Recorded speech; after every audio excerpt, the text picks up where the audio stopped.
Beleza, pessoal? Meu nome é Thiago Carvalho, bem-vindo ao seu canal Me Ajuda em Medicina. E hoje eu estou aqui com uma grande autoridade aqui do estado do Rio de Janeiro, meu professor, Dr. Rodrigo Brisson, grande especialista na área de neurologia vascular e da radiologia intervencionista. E hoje vamos ter uma aula excelente sobre AVC. E o que é que a gente vai ver hoje, professor, na sua aula? Bom, hoje é uma aula bem interessante, né? Assim como as doenças do coração, né, que são as doenças que mais matam, principalmente o IAM, né, o infarto agudo do miocárdio, nós vamos ver hoje a segunda doença que mais mata, né, que é o AVC, sendo ele isquêmico ou hemorrágico. A gente vai ver como é que é a fisiopatologia da doença, como é que a gente faz o diagnóstico, como é que a gente faz o tratamento, enfim, é tudo isso que a gente vai ver na aula de hoje. Então, pessoal, eu posso dizer que eu fui abençoado por Deus por ter o Rodrigo Brisson, o Dr. Rodrigo Brisson, como meu professor, meu mentor, na disciplina da neurologia. Então, qualquer dúvida, deixa aqui embaixo que a gente vai poder estar respondendo todas as dúvidas e questionamentos de vocês. Agora vamos para a aula.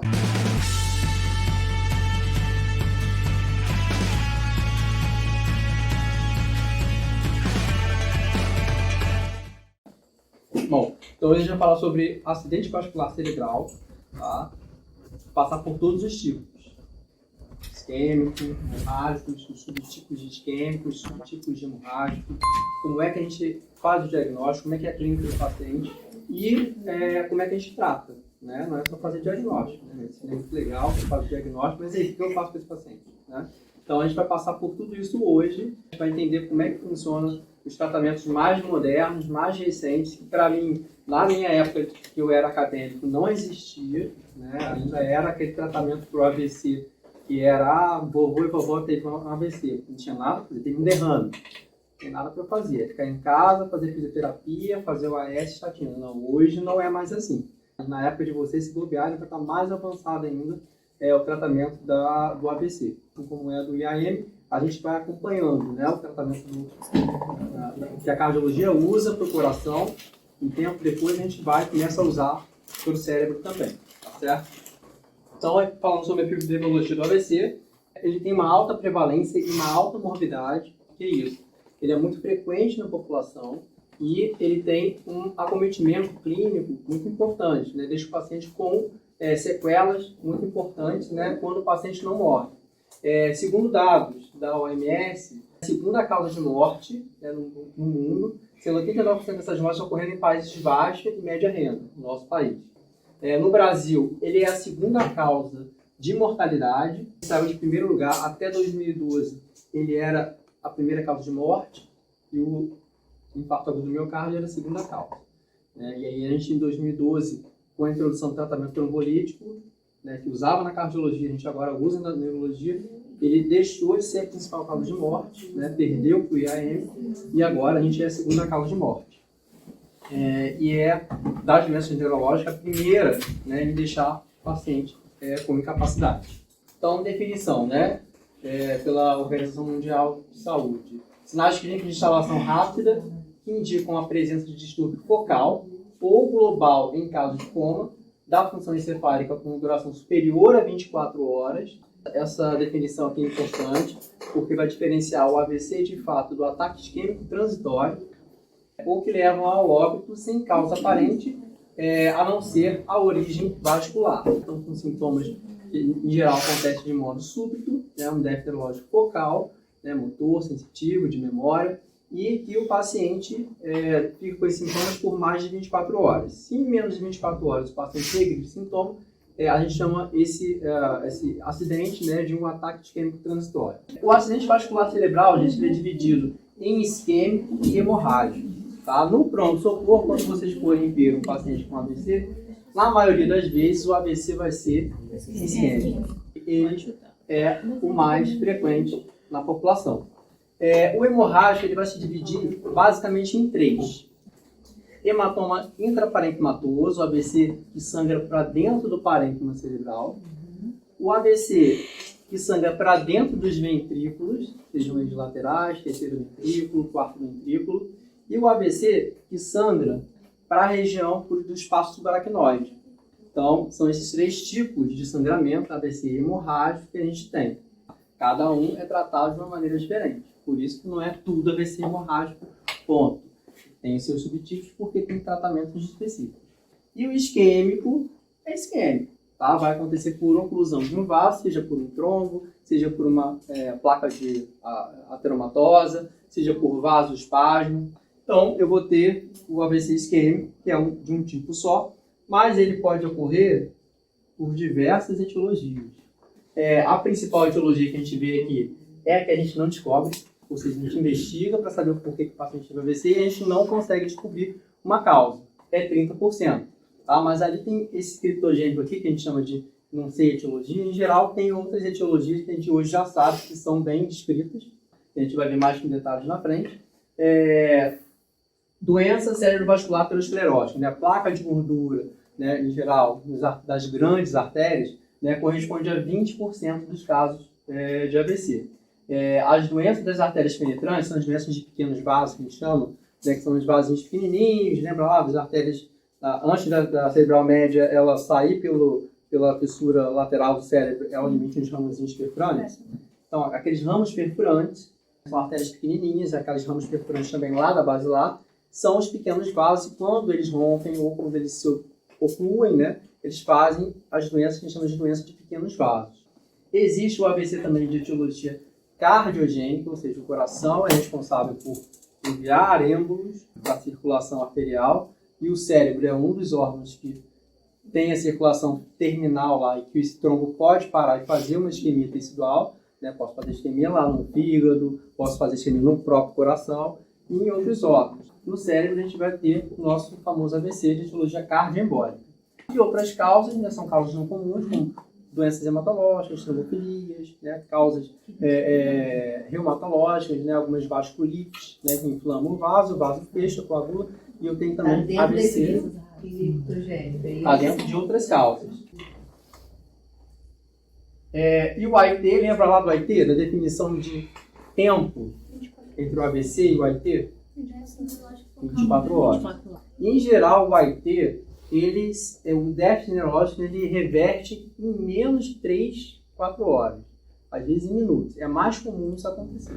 Até 24 horas, eu raramente vi um paciente com 3, 14, 15 horas e o déficit reverter eu considerar como AIT. Fazer ressonância não ter lesão nenhuma. É muito mais difícil. Em geral, são nas primeiras horas, primeiros minutos e horas, que o déficit se resolve, né? E eu não tenho uma ressonância com uma lesão no paciente que tem AIT. E por que é uma emergência neurológica? Porque o que mais acontece é mandar o paciente embora, porque ele melhora totalmente do déficit. Manda embora e encaminha para o ambulatório de neurologia. No SUS, quando é que ele vai encontrar um neurologista? Vai demorar muito. E esse paciente vai recorrer com o quê? De 4 a 10%, ele pode recorrer com um novo AIT, recorrer com um outro AIT, recorrer com outro AIT, ou fazer de fato um AVC. O que é o AIT? Esse ataque isquêmico transitório. É como, lembra lá na cardiologia, como se fosse a angina instável. Né? O vaso está quase fechando. Então, assim, o paciente está vindo para você, me ajuda, eu vou ter um AVC. Aí vem de novo, vou ter um AVC, se libera ele. Até que ele faz de fato um AVC. Então, aqui no AIT, né, eu tenho que tratar igualzinho ao AVC, saber quais são as causas, cardioembólico, aterotrombótico, é uma doença de pequenos vasos, saber qual é a causa, tratar. E aqui, nesse caso, eu vou fazer o quê? Prevenção primária, porque ele ainda não fez o AVC. Então, eu consigo tirar o paciente da chance de fazer um AVC antes de fazer, né? Então, eu faço prevenção primária quando eu descubro a causa. Né? Então, por isso que esse paciente ele não é mandado embora, ele é tratado como se fosse um paciente com um AVC. Por quê? Porque ele recorre com outros AITs ou com um AVC de fato. Nos primeiros 4 a 10% nos primeiros 2 dias. E nos primeiros 3 meses, até 20% desses pacientes podem desenvolver de fato um AVC. Então, eu trato ele como uma emergência médica igualzinho um AVC. Tá? Não esqueçam disso. Então, você tem que investigar, não pode ignorar esse fato. Então, acidentes vasculares isquêmicos. Então, aqui um exemplo. Então, aqui, ó, o vaso normal, né, aqui é a carótida externa, né? O vaso normal é como se fosse a carótida externa aqui. A carótida comum é uma carótida bem doente. Deveria estar bem mais regulado. Observa que esse vaso é totalmente irregular, tá vendo? não enche de contraste aqui, e aqui passa um filetinho de contraste. O vaso deveria estar aqui, ó. Tudo branco aqui, é que não encheu de contraste. O que é aquilo ali? Uma placona de gordura. Então aqui eu tenho uma estenose de carótida. Esse AVC nesse paciente aqui pode acontecer de duas formas. Ou essa placa que termina de fechar, e aí o sangue não vai para a carótida, e eu faço um AVC que eu pego um AVC de quase todo aquele hemisfério cerebral direito, porque eu vou fechar a artéria cerebral anterior, a artéria cerebral média, e alguns pacientes que ainda têm uma variação anatômica que a gente chama de artéria cerebral posterior fetal, porque no feto, a artéria cerebral posterior não vem no sistema vertebrovascular, vem da carótida. E aí ainda vai isquemiar a circulação posterior. Realmente pega todo o hemisfério, ele perde. Vai ser gravíssimo, em geral, o paciente, se não fizer uma craniotomia, ele vai fazer edema, vai morrer, tá? Vai herniar e vai morrer. Então, é um AVC grave, é um mecanismo. Ou essas placas de gordura, elas podem soltar e fazer êmbolos. A placa ulcera, né? Tem um monte de inflamação aqui, macrófago, lembra lá como é que forma a placa de ateroma? Inflamação, gordura, macrófago cheio de, né, espumosos, cheios de gordura. Então faz inflamação, essas plaquinhas vão soltando e uma plaquinha dessa agarra no vaso menor lá e faz um AVC à distância. Também é um outro mecanismo. Aterotrombótico in situ ou ateroembólico da carótida. É diferente de cardioembólico, não tem nada a ver. Então, esse é uma arteriografia mostrando, né, o que pode estar acontecendo aqui. E aqui é uma placa, tá, um início patológico no paciente, né, mostrando aqui, ó, na bifurcação carotídea, a aorta, tronco braquiocefálico, né, aqui no tronco braquiocefálico já tem uma placona grande, aqui carótida direita e subclávia esquerda. E aqui em cima, ó, na bifurcação, mais placa de ateroma, praticamente todo fechado. Né? Então, o paciente todo ateromatóide. Não sei se morreu disso, tá? Mas é um tronco aórtico mostrando os vasos da base com doença, com placa ateromatóide. Embolia cardiogênica. As cardiopatias de alto risco para cardioembolia, uma das principais é a fibrilação atrial. Então, se você tem um paciente que tem FA, fibrilação atrial, você já tem aquela causa AVC. Faz estase, porque o coração, né, ele não contrai e efetivamente ele elimina, né, o sangue de dentro dele. Ele fica fibrilando, né, o sangue faz remora ali dentro, ele para e de vez em quando ele faz uma contração efetiva. Né, faz o trombo e na contração efetiva libera o trombo, então eu faço um AVC de cirurgia cardioembólica. A fibrilação atrial é uma das principais causas. Tá? Existem outras causas. Prótese valvar mecânica, também paciente anticoagular, né, algumas valvopatias como estenose mitral. O próprio infarto não é incomum você ter IAM, né, o infarto agudo do miocárdio, junto com o AVC. Peguei um recente agora. Né, o paciente fez infarto, trombolizou o infarto. Talvez isso tenha ajudado ela a ficar com menos déficit, ela trombolizou o infarto, fez o AVC, né, aproveitou e trombolizou também o AVC. E ela veio com uma síndrome cerebelar. Né, o êmbolo saiu pela circulação posterior e fez um infarto cerebelar. Então ela tinha dismetria. Então ela fez um IAM e ao mesmo tempo fez o infarto. O mecanismo disso? Quando você faz o infarto, o que acontece com a parede do miocárdio? Fica acinético, não tem cinesia. Então, uma região do coração acinética que não contrai, e aquela região que não contrai faz o quê? Perde a função de contração, o sangue passa por ali, faz trombo e joga de novo lá para cima e faz o AVC. Alguns tumores, né, atriais, como o mixoma atrial, endocardite infecciosa, né, se eu tenho Então, a endocardite, eu tenho lá uma lesão dentro do coração, né, que vai fazer uma vegetação por proliferação de fungo, bactéria, e essa vegetação ela pode soltar e fazer funcionar como um êmbolo, como um trombo, e fechar um vaso à distância. E algumas miocardiopatias, né, que podem causar tanto arritmia quanto áreas de hipocinesia que podem gerar trombos também, tá? Como as congênitas e algumas relacionadas à doença de Chagas. Causas não comuns que a gente tinha falado, por exemplo, a dissecção de artérias intracranianas ou extracranianas, que faz diferença. Eu estou lá na academia e, de repente, eu faço um movimento, uma hiperextensão do pescoço, ou eu sofri um acidente de moto, de carro, né, e eu fiz uma torção do pescoço, eu fiz uma dissecção de um vaso, esse vaso fechou e esse vaso fez o quê? Um AVC relacionado ao fechamento dele, tá? Outra causa são as arterites, eu tenho uma inflamação da parede do vaso, né? Essa inflamação, ela muitas vezes é trombogênica, né? Ou pode fazer vasoespasmo no vaso, o vaso fecha, não irriga, né? A circulação, a montante pode fazer isquemia tecidual, tá? Abuso de drogas, não é comum jovem fazer AVC por abuso de drogas, principalmente o álcool, a gente viu lá na vasoconstrição cerebral reversível, que é a mesma fisiopatologia, vai fazer vasospasmo e pode fazer contração do vaso.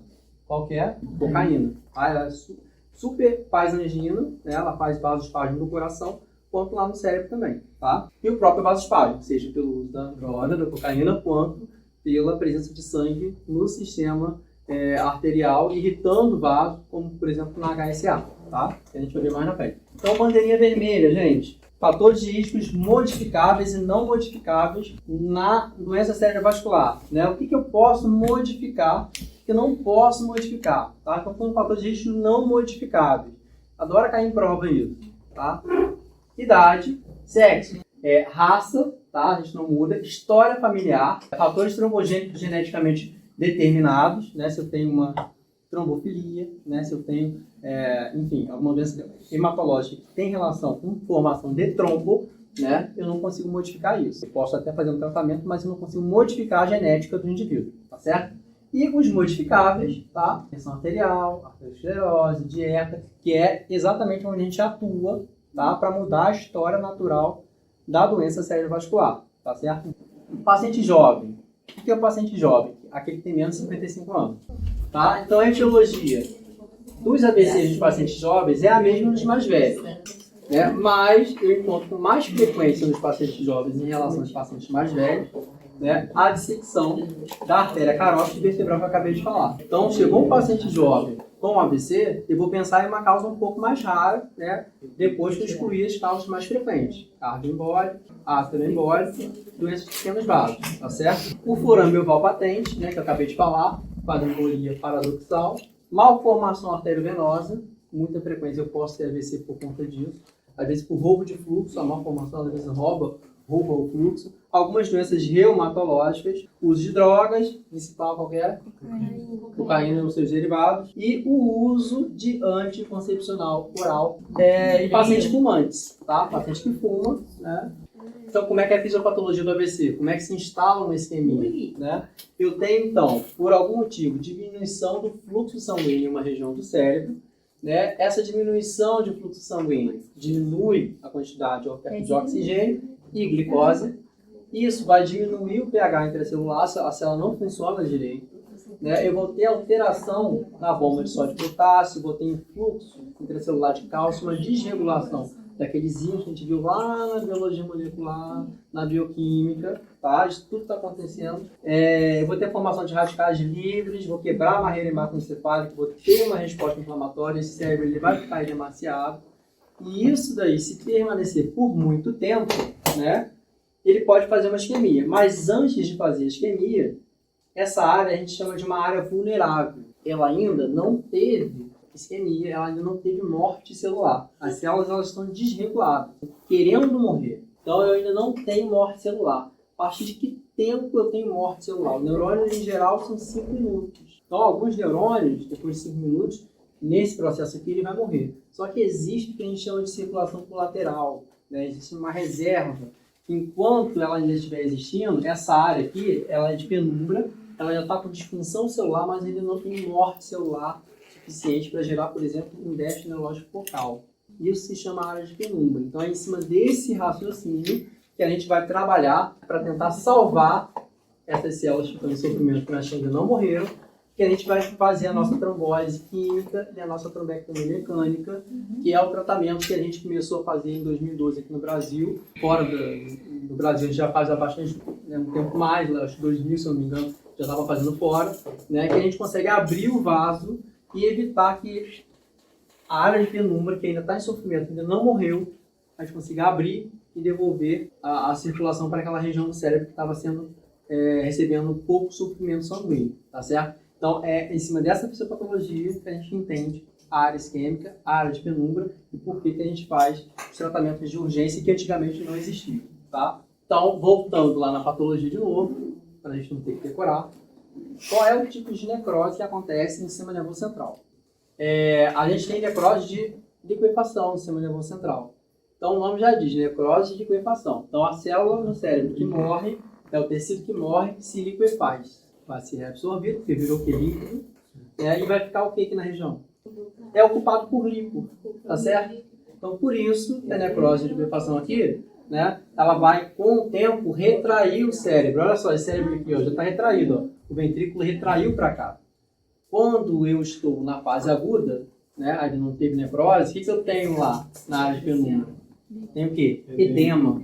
Edema, né, disfunção celular, bomba só de potássio não consegue fazer a sua regulação, entra água dentro da célula, eu fico com a célula túrgica, tudo com edema, então eu tenho o quê? Desvio de linha média. Com o tempo, vai fazer necrose de coagulação, vai virar líquido, isso aqui não vai existir mais, eu vou ter o quê? Retração desse sistema, e eu faço isso aqui, ó, né?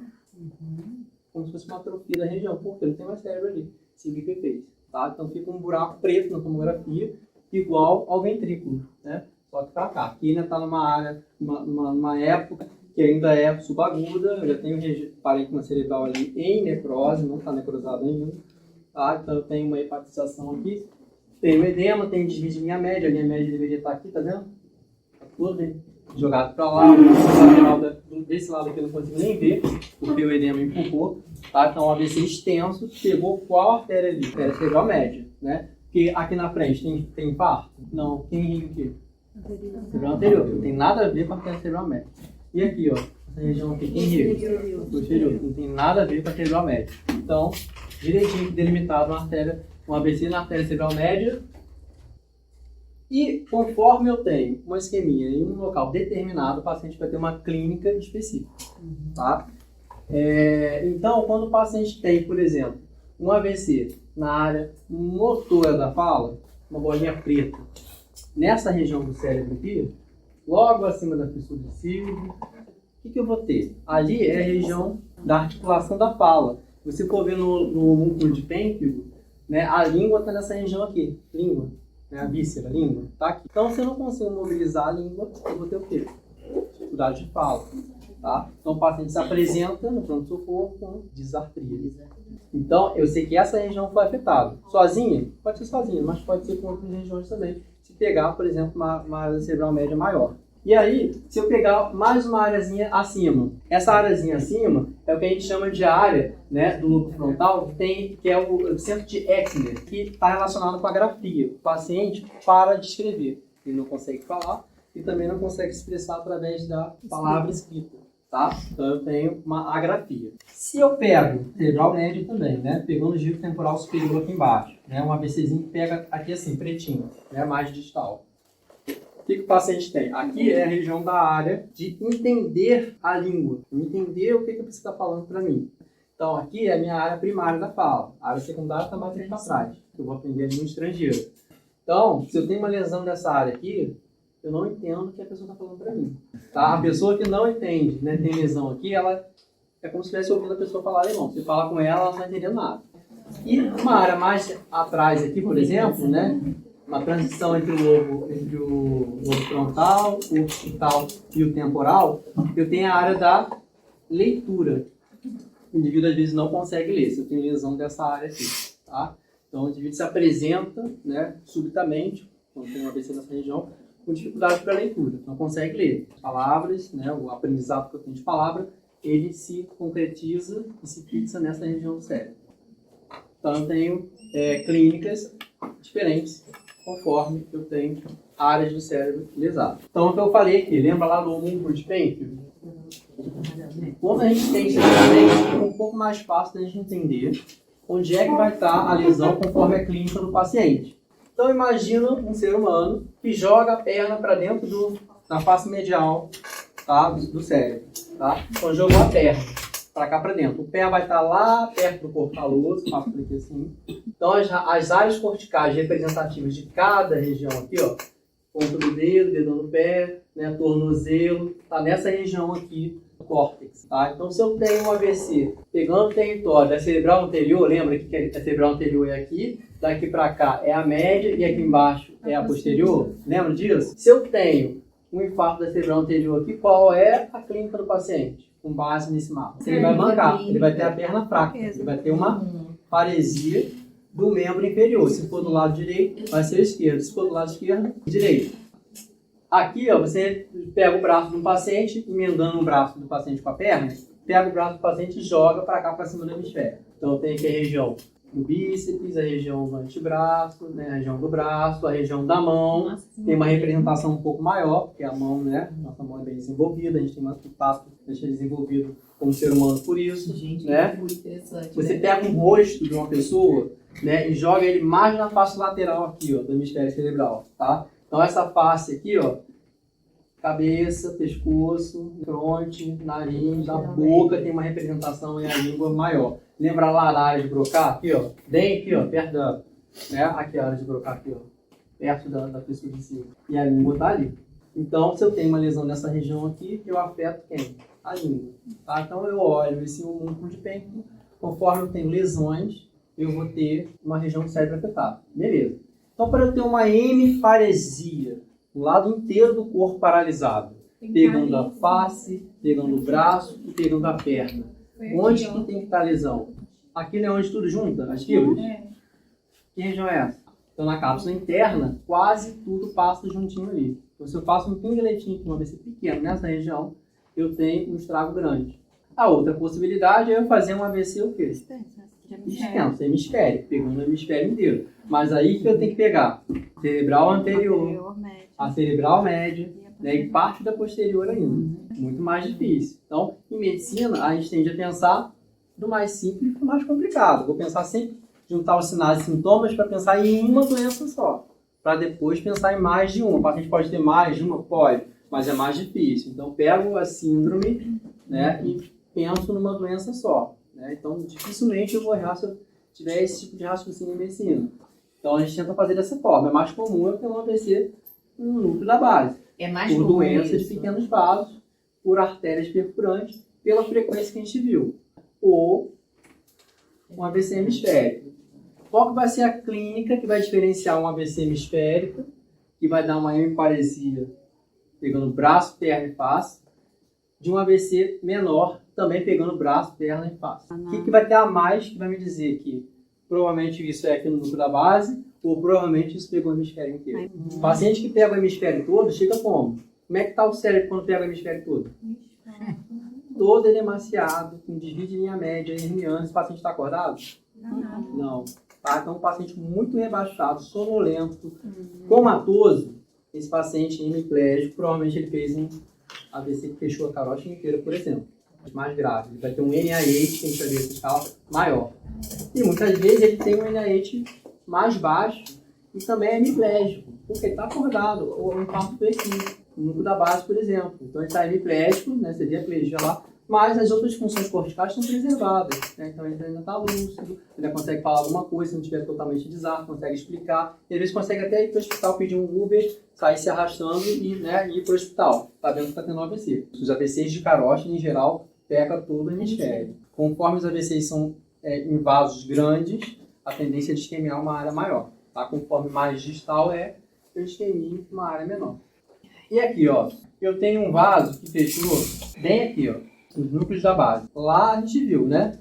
Pegou só a perna, então foi só a cerebral anterior. E aqui, pegou face, braço, perna, pegou tudo. Acabou de falar, né? A possibilidade de ter infartado todo o hemisfério ou ter infartado a parte inicial aqui, ó, da cerebral média, nessas artérias perfurantes. E vão passar aqui quem? A cápsula interna com todas as fibras que vinham de lá, se unem nessa região. Tá certo? E aqui agora, olha, pegou só membro inferior, e aí? Cerebral anterior. E aqui, ó, ele está mostrando que pegou a face medial do cérebro e o paciente vai ter clínica de quê? Artéria cerebral anterior esquerda. Esquerda. Então aqui, ó, como é que fica? Tá, um AVC isquêmico que é mais crônico, né? Ele fica preto, né? Necrose de infiltração, não forma nada ali, tá? E aqui, qual é a artéria que fechou aqui? Artéria posterior esquerda.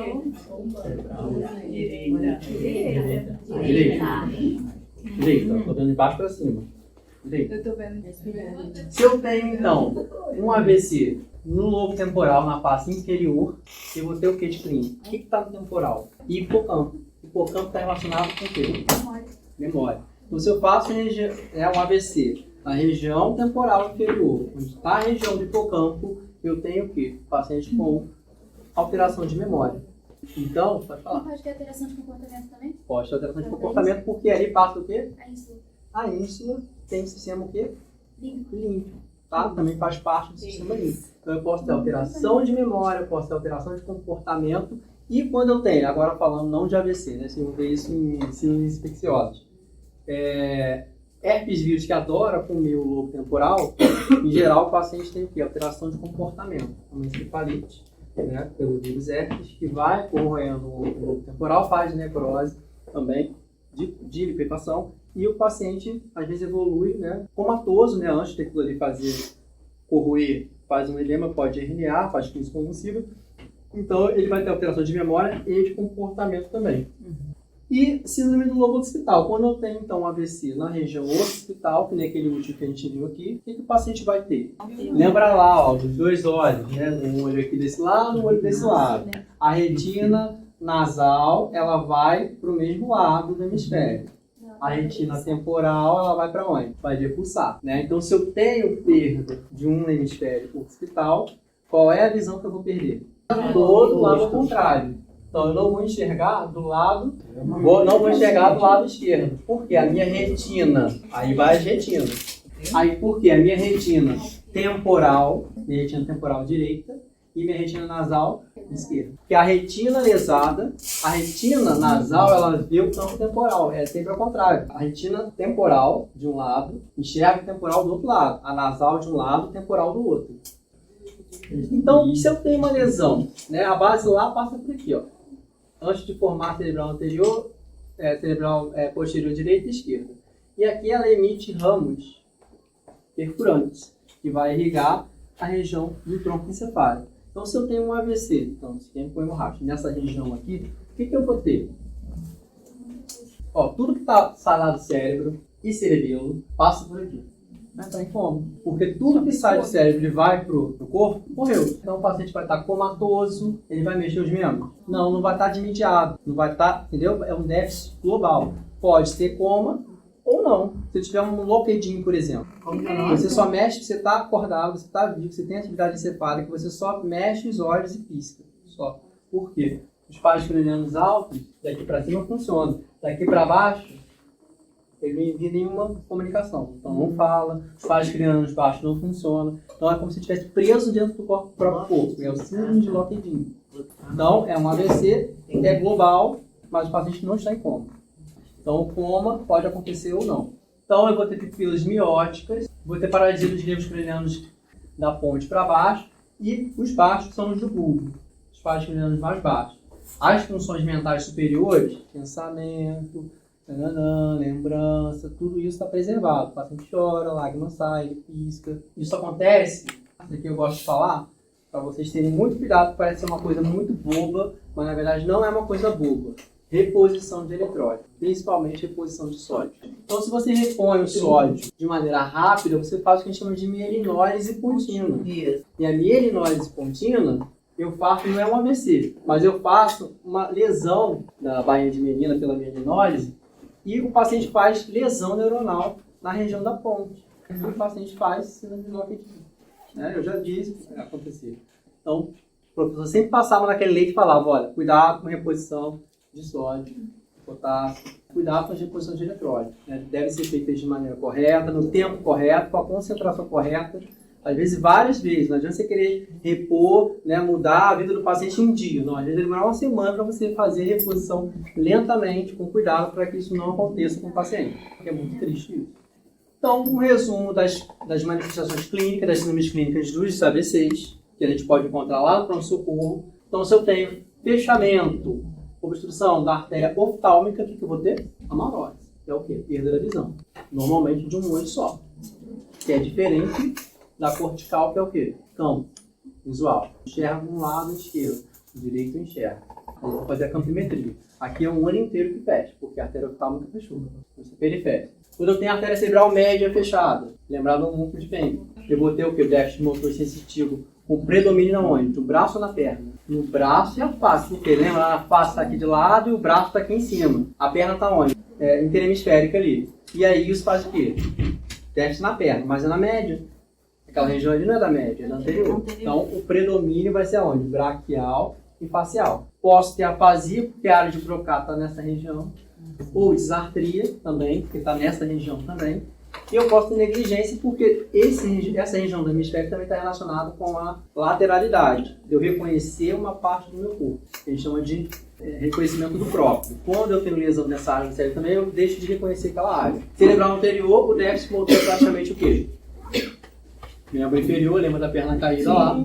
Então vai ser o predomínio plural, que a gente chama, né, de membros inferiores. E vai ter sinais de frontalização, porque não irriga a parte anterior do cérebro. Então, o indivíduo vai ficar meio frontalizado, ou seja, o comportamento dele não vai corresponder ao comportamento que se espera do indivíduo que vive em sociedade.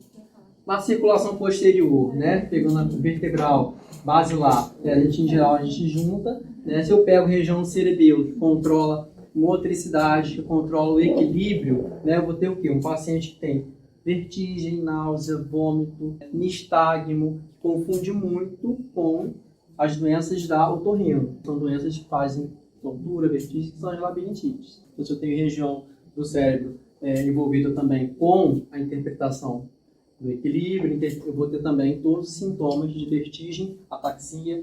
Se pegar do cerebelo mais para a região de tronco, eu posso ter coma em graus variáveis, dependendo da extensão da lesão que eu tiver desse paciente. Então, esse é o resumo da clínica. Conforme o paciente vai se apresentando, eu vou imaginar onde é que pode estar o problema, que tipo de AVC, qual é a artéria que pode estar fechada nesse paciente. Como é que eu abordo esse paciente na emergência? Existe uma escala pré-hospitalar, ou seja, antes de chegar no hospital, a vovó lá de casa vai olhar o seu vovô e vai falar, é um AVC, eu vou correr com esse cara para o hospital porque eu não posso perder tempo. AVC não dói. Então o paciente fica quietinho lá, paradinho, e espera, porque eu não quero incomodar ninguém à noite, sendo que pode ser amanhã de manhã. Então ele perde tempo porque não dói. Então existe uma escala, que é a escala de Cincinnati, que é uma das escalas mais simples, que todo mundo deve conhecer aqui, que o SAMU ensina. Né? Tem até uma musiquinha do Sorria, Abraço, lembra da musiquinha do SAMU? Né? Então você vai pedir o paciente para levantar a mão, se um braço cair, né, mais do que o outro, já pontuou um ponto. Pede o paciente para sorrir. A boca ficou torta, sorriu torto, um lado do rosto paralisado, ganha mais um ponto.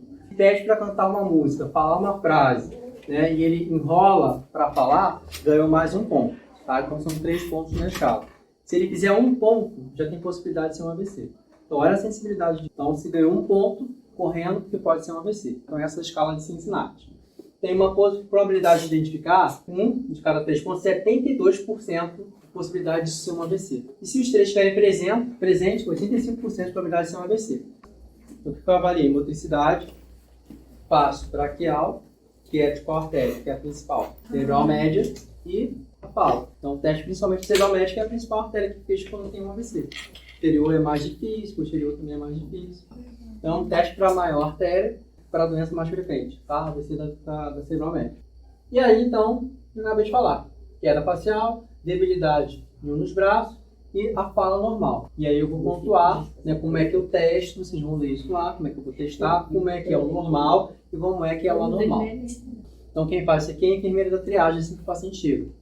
Então, ela identifica pra gente. E os diagnósticos diferenciais? É suspeito de AVC? Primeira coisa que você vai fazer. Gente, primeira coisa que você tem que fazer é monitorizar o paciente, fazer o ABCD da vida. A ABCD da vida é coisa de médico. Então, eu vou monitorizar a pressão arterial, saturação, glicemia, tudo direitinho. Então, eu vou ver se esse paciente não tem uma cefalopatia hipertensiva, ele pode estar com 300 de sistólica, 250 de sistólica, é super hipertenso, com alteração da consciência, a gente pode fazer crise convulsiva. Lembrar lá que as crises hipertensivas, emergências hipertensivas, urgências hipertensivas, elas fazem o quê? Lesão de órgão-alvo. O cérebro pode ser um deles, o coração pode ser um deles, né? O rim pode ser um deles. E aí o cérebro, quando sofre lesão, ele faz o quê? Um déficit neurológico focal, tá? Ou, se for global, pode fazer uma encefalopatia hipertensiva, que é a alteração da consciência, pode fazer crise convulsiva. Esse vaso pode romper, né, e fazer uma hemorragia cerebral, e aí o AVC hemorrágico, não isquêmico. O paciente pode ter caído, fez um traumatismo craniano, então ele está com uma lesão axonal devido ao trauma e faz um déficit focal e não necessariamente é um AVC, nem isquêmico, nem hemorrágico.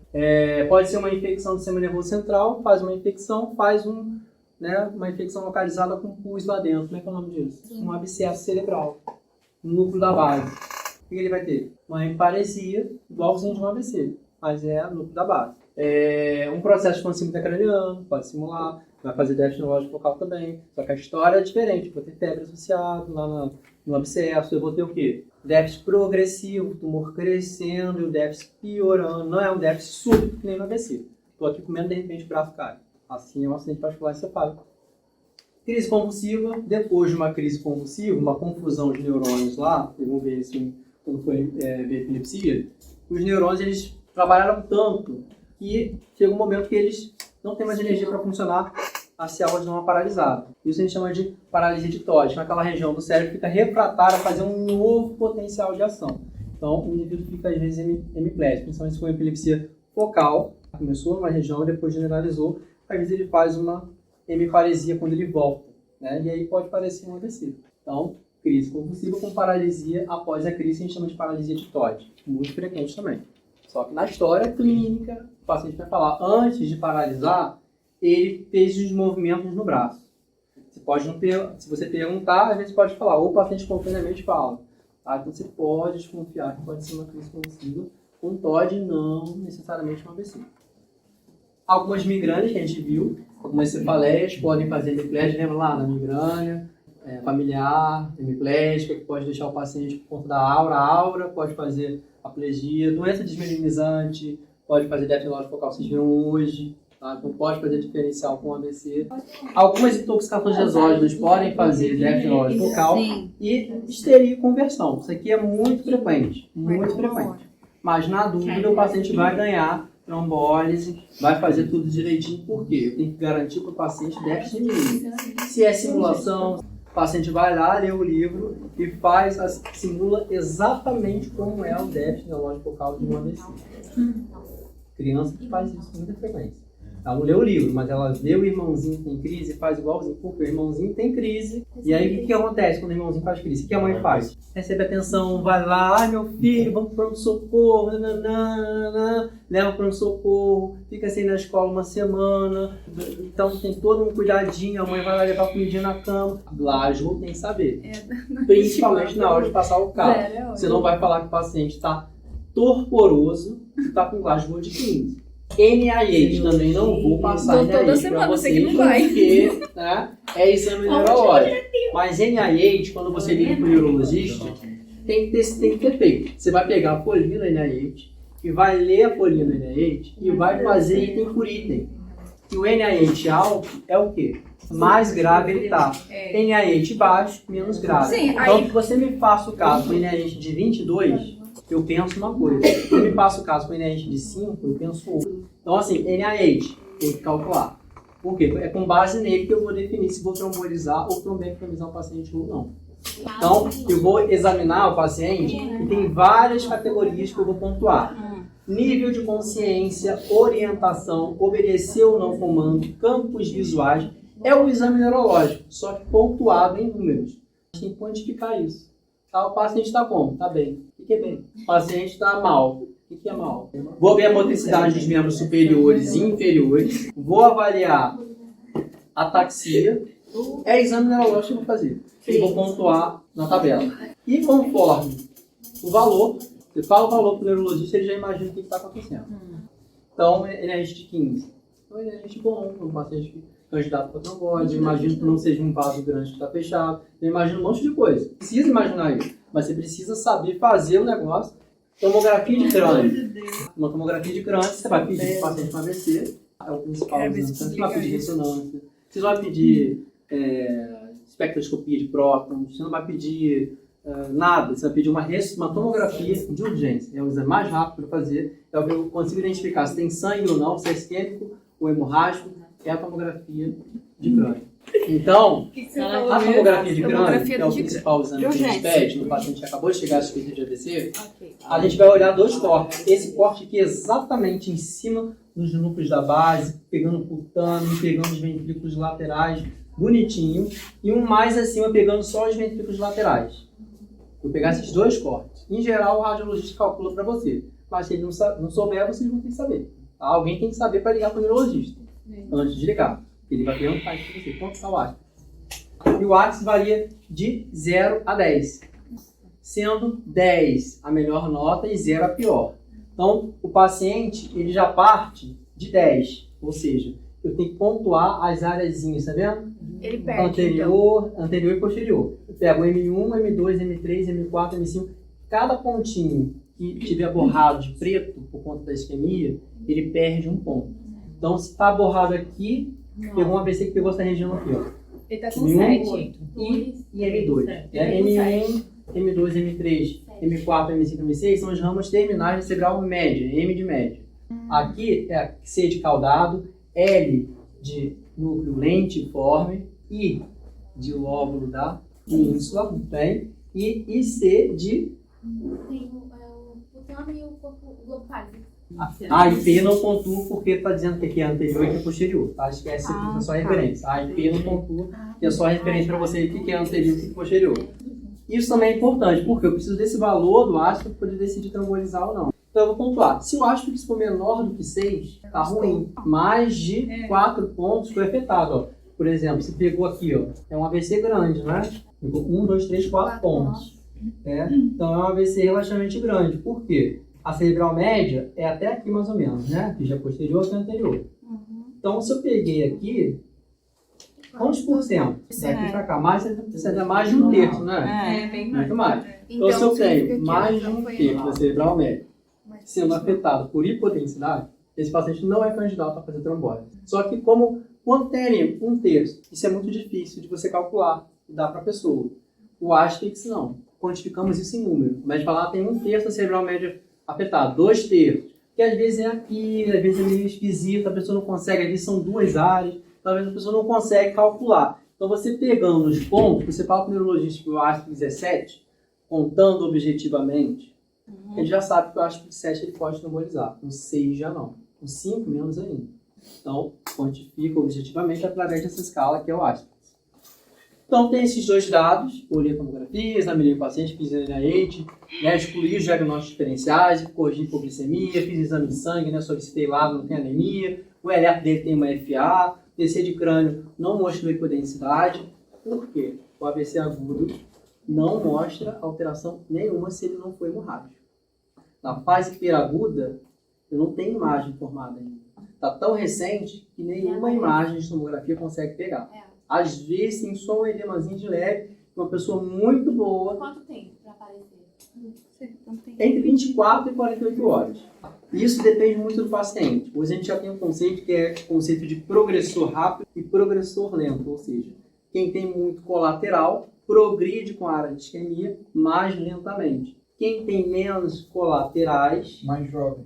né, o indivíduo mais jovem, em geral, tem menos colateral.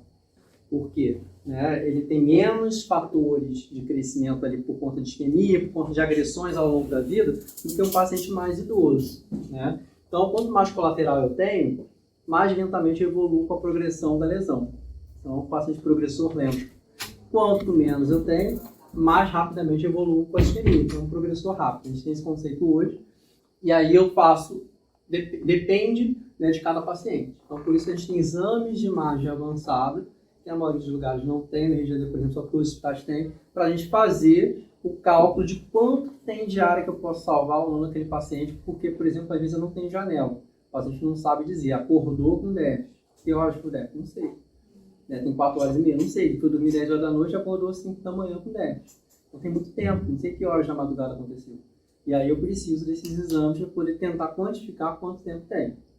Isso é mais para coisa do especialista. Ressonância de crânio, às vezes eu faço exatamente nesses casos, que é difícil definir. A angiotomografia, se você fala para mim que o paciente tem um NRS de 25 e não fez angiotomografia, está pegando para você. E o que o NRS de 25 me diz? Um paciente com NRS de 25 é muito alto, ou seja, tem muito déficit quantificado na escala do NRS. Se o déficit é alto, ele tem muita área do encéfalo lesada, então por isso deve ser um vaso um vaso grande que fechou, o carótida, o cerebral média. Então, se esse vaso grande fechou, eu tenho que fazer um exame para estudar o vaso, para saber qual está fechado. E se o vaso está fechado, e ele é grande, muitas vezes só a medicação trombolítica não abre. Então, eu sou obrigado a fazer. Agora, o NRS de 5 não. Né? Às vezes eu posso fazer, porque ele é um progressor lento. Por conta dessa dúvida, a maioria dos hospitais já faz tomografia e angiotomografia junto. Porque eu vejo o parênquima, se tem lesão ou não, calculo áspero, e já vejo os vasos, se tem algum grande vaso fechado. Eu já sei que só com um remedinho para corroer aquilo ali, só o remedinho tentando comer o trombo ele não vai conseguir. Eu preciso subir e retirar mecanicamente esse trombo. Então a maioria dos hospitais já faz os dois ao mesmo tempo. Então, ver no hospital que você vai trabalhar, como é que é o protocolo, se já faz ou não. Ou espera o neurologista, a partir do NIH, se é alto ou é baixo, se ele vai te sinalizar para fazer ou não a tomografia. Duplas carótidas e o eco, muitos hospitais já fazem na emergência, mas na nossa realidade do SUS, o paciente interna para fazer depois, para eu saber se o tronco veio do coração, se veio da carótida, para eu tratar esse paciente da maneira correta. E aí, se o paciente chegou fora de janela terapêutica, o que é janela terapêutica? É aquele período em que eu tenho aquela confusão lá da fisiopatologia, lembra? Aquela fisiopatologia até eu chegar na disfunção celular e eu ter a área de penumbra. Então, até 4 horas e meia, eu sei que eu tenho, normalmente, grande área de penumbra para salvar.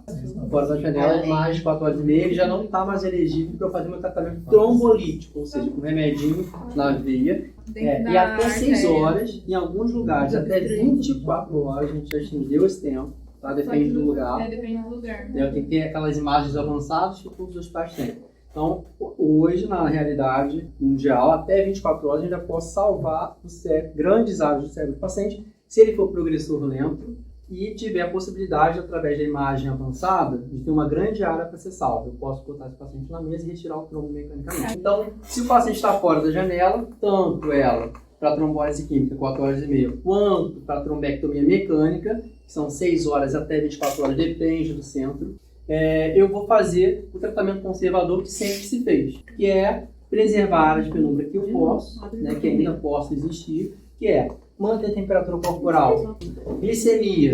Eu vou ter que manter a glicemia exatamente no paciente normoglicêmico, tanto a hipoglicemia quanto a hiperglicemia. Uma célula lesada faz o quê? Morte neuronal.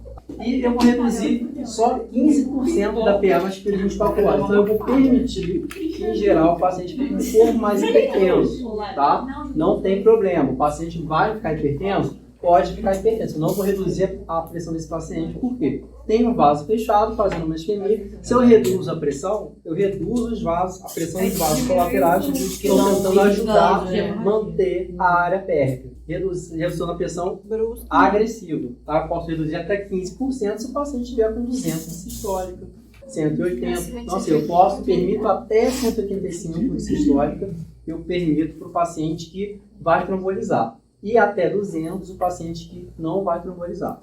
Depois de 24 horas, a gente vai tratar esse paciente como um paciente normal e deixar ele normotenso.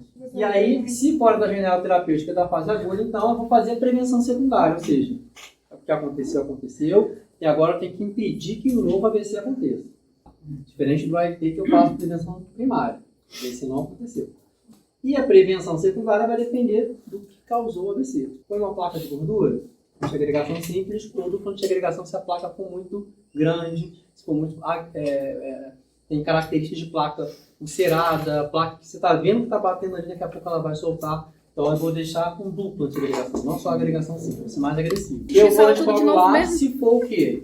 Um trombo do coração. Vou fazer uma arterectomia, que é uma cirurgia de retirar a gordura da placa, né, a placa de gordura do pescoço, se essa placa for muito grande, ou seja, mais de 70%. E eu vou fazer uma angioplastia com balão também, se eu não puder fazer a arterectomia. Eu vou colocar um stent na carótida desse paciente. Se o paciente estiver na janela terapêutica, isso aqui que é o CHAN, né, a revolução do tratamento do AVC, 4 horas e meia, né, está dentro dessa janela, eu estou autorizado a fazer o trombolítico se o aspect for maior do que 6, o que mais? O NIH maior do que 5, e normalmente não tem teto para NIH, mas alguns falam que mais do que 22 não tem benefício. Questiona, calcula o NIH e fala com o neurologista, ele vai decidir. Em geral, menor que 22, mas isso não é regra. Maior do que 4, sim, mas também não é regra. O cara é pianista, aí é o bom senso da medicina. O cara é pianista. O único déficit que ele tem é fraqueza na mão. A área de isquemia dele é uma área lá em cima, na área da mão, que é onde? Parietal, na média, lá em cima.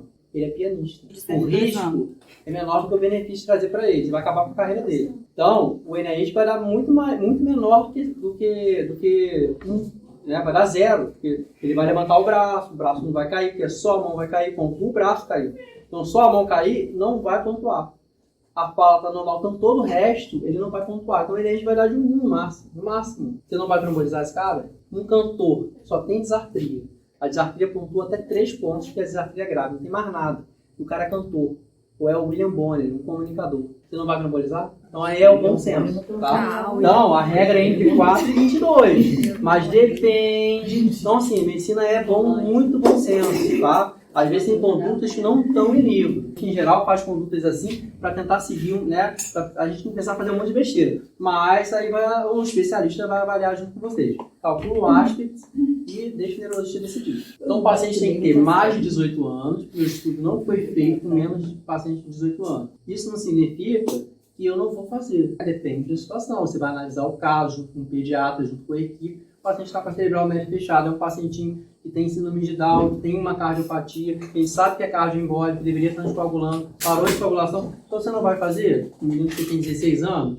Então assim, você vai usar o bom senso e vai ver se vale a pena. Vai fazer a mesma dose do adulto, vai corrigir a dose, aí a gente vai estudar porque fugiu da linha, tá? Mas em geral, maior que para a prova, mais de 18 anos. Já está aqui menor que 4 horas e meia para usar o RTPA.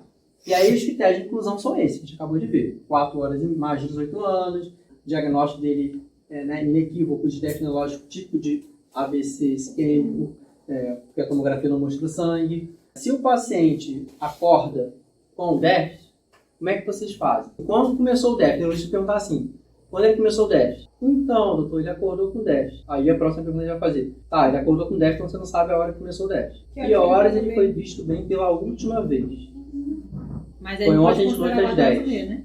Aí você vai contar das 10 horas. 10, 11, meia-noite, 1, 2, 3, 4, 5. 6 horas de janela. Pode trombolizar? Não. Você tem que ser objetivo. Se você trombolizar o paciente sem janela e ele sangrar, dá ruim para você. Então você tem que ser objetivo e anotar o que o paciente falou. O paciente tem que explicar para ele. Você não pode mentir para mim, porque se você mentir e a hora for errada, vai sangrar o paciente. Tá? Você pode matar o seu familiar. A gente tem que às vezes ser um pouco assim. Porque senão às vezes a gente erra por indução de história colhida errada. Tá certo? A gente tem que ser objetivo. O déficit neurológico tem que persistir por mais de quanto tempo? Por mais de 24 horas. Mas eu vou esperar 24 horas? Não. Não vou. Então muitas vezes a gente faz o quê? Tromboliza IT. Você tem que garantir o déficit mínimo. Porque eu não vou saber, não vou esperar. O conceito de IT é um pouquinho furado na emergência quando eu tenho déficit neurológico focal. Então assim, vai trombolizar. Se é um IT ou não é, tá na janela. Eu não vou saber disso, eu não tenho imagem avançada, então eu vou trombolizar se não tiver nenhum critério de exclusão. Porque eu não posso trombolizar qualquer pessoa. Eu não posso trombolizar esse paciente, tem tudo isso aqui, ó. Se eu tenho, aqui, ó, isso aqui a gente já sabe, ó. Por densidade maior que a cerebral média, já falou vários. Sim. Não tem que decorar, é entender. Melhor significado do déficit neurológico. Se o paciente melhorou rápido do sintoma, muito provavelmente é um AIT. Então, quanto que melhorou rápido o sintoma que eu não vou trombolizar? Como é que eu quantifico isso? NIH. Se eu tenho NIH de 25 e o paciente evoluiu com NIH de 10, o neurologista muito provavelmente não vai trombolizar. Por quê? Se eu tenho uma variação para menos de mais de 5 pontos do NIH, isso significa que o paciente está revertendo ou está recanalizando o trombo sozinho, ou isso é um AIT, em geral, contraindica a trombose. Melhora significativa do déficit, mais de 5 pontos do NIH. Outro em cima, né? Melhorou completamente, né? Ou melhorando rapidamente, quantificando em pontos, em números, mais de 5 pontos do NIH. Glicemia menor que 50, corrige primeiro. Corrigiu e não resolveu, aí vamos pensar em AVC. Mas agora está com glicemia de 50, quanto está a glicemia do paciente? Pera aí rapidinho. Aí o neurologista no telefone. Então, se você já tem as informações e sabe que ele vai perguntar, facilita. Com glicemia, ele tem sangramento, está sangrando, está com hemorragia digestiva. É o hepatopata que tem varize esôfago, está sangrando. Ou já tem varize esôfago que sangrou na semana passada. Você vai meter trombolite no paciente desse? Não vai, é contraindicação, absoluta. O paciente que faz uma tomografia tem sangue na cabeça. Vai trombolizar? Não, porque é uma AVC hemorrágico. Não vou trombolizar, contraindicação absoluta. Pressão arterial sistólica maior do que 135. É trombolizar, tem que estar menor do que 135. Vou corrigir com nipride, tridil, nananã. Não posso reduzir muito também, porque senão eu faço AVC isquêmico. Pior o AVC isquêmico, na verdade. E eu vou jogar para baixo de 135 se eu vou trombolizar. Se eu não for trombolizar, eu permito chegar até 200. Então, olha aí o manejo clínico que você está fazendo lá na emergência como médico clínico. Se eu sei que eu vou trombolizar, eu não vou passar para o neurologista que ele está com mais de 75, porque o neurologista não vai trombolizar. E aí tem gente que tenta normalizar a pressão e não consegue dentro da janela. O paciente às vezes é muito refratário, não consegue. Então o paciente perde a janela porque eu não consigo controlar a PA. Paciente. Não temos como fazer milagre. Paciente que usa anticoagulante. Depende. Se ele usa Marevan e está com NR menor que 1.7, normalmente é batata. Ele usa Marevan, como é que ele fez um AVC? Qual é o NR dele? Ele comeu uma feijoada no final de semana, não tomou um remédio, o NR dele caiu, e aí a válvula dele lá, metálica, fez um trombo e ele embolizou. Você fala de NR, o NR está 1.2, completamente fora do alvo. Vou trombolizar, porque o NR é menor que 1.7. Só não vou trombolizar se o NR estiver acima de 1.7, e eu nunca vi um AVC do paciente anticoagulado com NR acima de 2. Pode, com base no NR. Mas agora, se for anticoagulante novo, que não altera o NR, Xarelto, Eliquis, Ivaroxaban, não tem como saber. Então, Ele está usando... Infarto agudo no miocárdio nos últimos 3 meses, não pode trombolizar. Mesma coisa, eu fiz um AVC últimos 3 meses. IAM e AVC não vai trombolizar. Mas ele teve um IAM e um AVC ano passado. Acabou, zerou, resetou a contraindicação dele. Porque até 3 meses eu tenho processo de quê? De cicatrização da necrose. Necrose por coagulação no coração e necrose de liquefação aonde? No cérebro. Mas agora tem absoluto e relativo. Se tem uma glicemia acima de 400, posso contraindicar ou não. Vai depender de um monte de outras coisas. É nuance do especialista. Crise epilética? Não vou saber se abriu o quadro com epilepsia e é um AVC ou é um TOD. E algumas vezes eu não vou saber. É um AIT ou não é? Não vou saber. Na maioria das vezes eu vou nas contraindicações. Não tem? Mando ver. Porque é melhor garantir o déficit mínimo, que só tem 4 horas e meia, do que amanhã eu olhar a tomografia e uma AVC esquerda. E aí eu perdi o tempo que podia ajudar o paciente. E diagnóstico leve de MAV, que é uma formação arteriovenosa que a gente vai ver no AVC hemorrágico e no aneurisma que a gente vai ver no AVC hemorrágico. Não é contraindicação absoluta, mas a gente vai pesar. Porque o cara tem um aneurisma, tem uma malformação, vou trombolizar ou não. Aí eu vou analisar a imagem, é coisa do especialista também. Mas tem que saber que o paciente tem. E aí a dose do Actilize, tá? A dose 90 miligramas é a dose máxima que eu posso fazer com um paciente. Como é que eu faço isso? 10% dessa dose total eu vou fazer em bolos na veia e o restante sobrar em 60 minutos. E vou ficar monitorizando, fazendo NIH toda hora, porque se reduzir mais, ótimo, é o que eu estou querendo. Mas se aumentar o NIH, o negócio não é para melhorar? Se aumentou o NIH do paciente, era 15, agora foi para 25. Então eu vou fazer sinais vitais exatamente por isso, porque existem complicações do tratamento trombolítico. Então assim, eu vou avaliar a recanalização, ou seja, o trombo sendo corroído e liberando vaso através da melhora clínica. O paciente vai melhorar o déficit, pode fazer crise convulsiva. Então, o paciente vai para o CTI, eu não vou poder fazer um monte de coisa, porque tem trombolítico circulando. Então, se eu fizer, posso fazer uma cirurgia nesse paciente com trombolítico circulando?